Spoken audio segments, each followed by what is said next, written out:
Я расскажу вам одну историю, связанную с моим отцом. Это было, когда мы приехали с Киргизии домой в 1958 году. Мне было 13 лет тогда. Это было после обеда. Мы на улице играли с моими сверстниками. Потом мы решили куда-то пойти, но сначала перекусить. И вот я прихожу домой, чтобы взять кусок хлеба. Это было в обед или после обеда. И вот я беру кусок хлеба и хочу снова выйти на улицу. И в этот момент мой отец стоял над ковриком, он собирался молиться, его звали Хуч. Я думал, он уже начал и хотел выскочить, а оказывается, он еще не начал. И я был уже перед дверью и хотел выйти, он сказал: «Подожди, сын».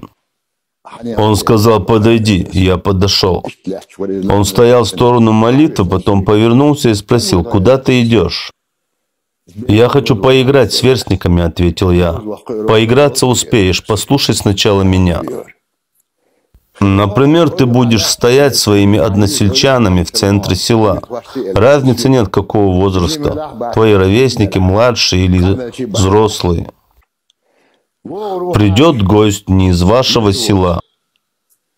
Он повернется к вам и поприветствуется. Вы поприветствуетесь в ответ. Этот гость назовет имя человека с вашего села и скажет, что ищет его.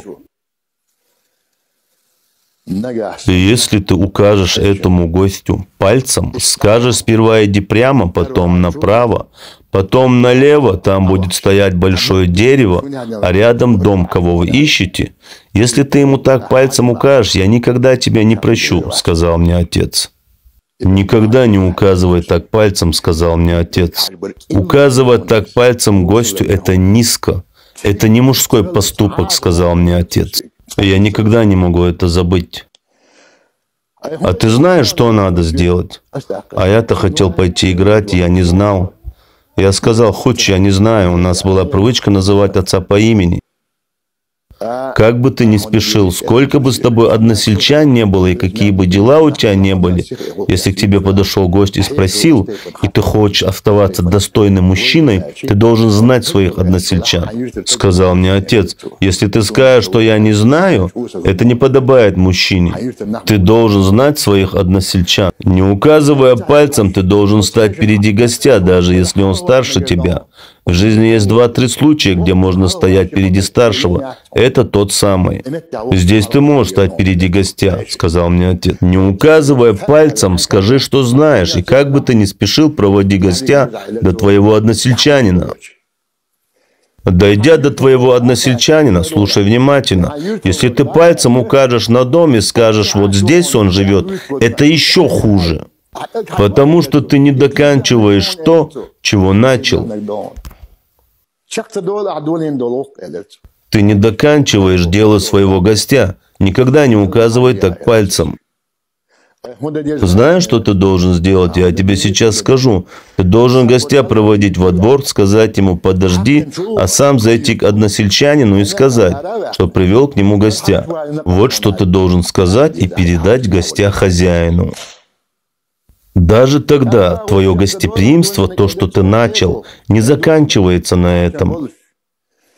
Как только они друг другу поприветствуют, ты должен сказать гостю, что останешься, если он пожелает погостить у тебя. Ты должен предложить гостю погостить у тебя. Как только гость скажет: «Да будет доволен тобой Аллах, я благодарю тебя, ты мое дело сделал», тогда ты освобождаешься от этого гостя. Но даже тогда твое начатое дело не заканчивается. Ты должен начатое докончить. И после ты должен обратиться к своему односельчанину и спросить, нужна ли ему помощь в гостеприимстве.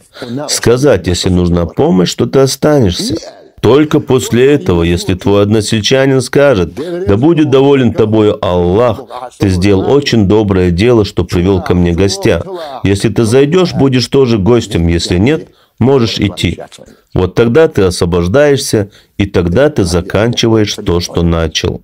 Вот что сказал мне отец. Это было в 1958 году. Я до сих пор не могу это забыть.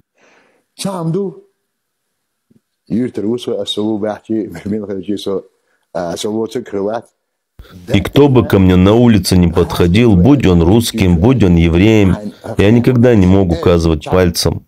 Мне было стыдно, я вспоминал своего отца. Is een nizam doet, is een richt doet.